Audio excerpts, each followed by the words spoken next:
අද මේ වෙනකොට තමන්ගේ හයියෙන් තමන්ගේ ශක්තියෙන් තමන්ගේ මහන්සියෙන් තමන් කියලා මේ වෙනකොට ඇචීව් කරලා තියෙන දේවල් අපි කියලා කිව්වොත් මොනවද හීන හැබෑ කරගත්තු? හීන කියන්නේ යක්කේ අපි මගේ බාගෙට හදාගෙන යන ගමන් තිබ්බේ. ගේ ගරා වැටලා තිබුණේ ඇයි කරගන්න විදියක් නැහැ. ඊට පස්සේ මම අර උඩිස්පත්ති ෂොප් එකට ආවම මම වැඩ පටන් ගන්නවා ඉතින්. මම අපි දෙන්න කතා කරගන්නවා වෙඩින් එක ගන්න ඕනේ. ලබන අවුරුද්ද මේ කාලේට ගන්න ඕනේ කියලා අපි දෙන්න ටාගට් දෙකක් තියා ගන්නවා. මම කෝ රයිට් මම ගෙදර වැඩ සම්පූර්ණයෙන් බලා ගන්නවා. මම කෝ එහෙනම් මම වාහනයක් ගන්නවා. හරිද? මම ගෙදර වැඩ ටික බලන්න මම වාහනයක් ගන්නවා. මම කෝ හරි. කියලා දැන් මෙයා සලූන් එකේ යම් කිසි මුදලක් වුණා නැහැ. ආයෙත් තාන්නවා කොහෙමුද යන්නේ මාන්නේ. එයා කොහොමරි වාහනේ වැඩේම කරා. අන්තිමේට මෙයාගේ අක්කලාගේ වාහනේම තමයි අපි ගන්නෙ.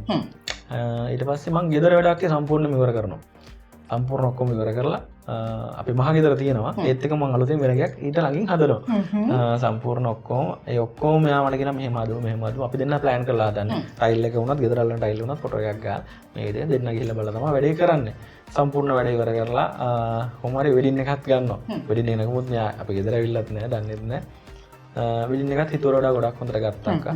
ඒක ඉවරලා මෙයා කොහොම හරි මට අද වගේ මතකයි පළවෙනියටම අපි අලුත් ගෙදරට ආපු දවසේ මෙයා කොහොම හරි මම හිතන්නේ සෑහෙන සර්ප්‍රයිස් එකක්. ඔව් ඒ කියන්නේ ගියේ නැතුණාට බඩු තේරුවා නමුත් ගෙදර ගියාට පස්සේ මම මාර සතුටක් දැන් මට හැම ලොක්කම තෑග්ග එක. ඉතින් මේවා මට මං වෙන මහන්සි වෙලා හැමදේම හරිම ලස්සනට කරලා තිබුණා. ඉතින් ඒක දැක්කට පස්සේ මායි මගේ ගෙදර අය ගොඩක් සතුටු වුණා. ඉතින් ඒ සතුට මට අදටත් කියලා නිම කරන්න බෑ ඉතින්.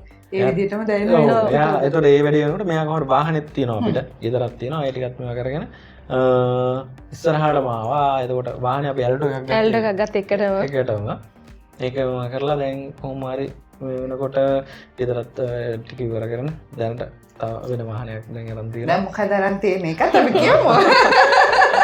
දැන් අපි විසල් එකක් තියෙන ඇත්තටම.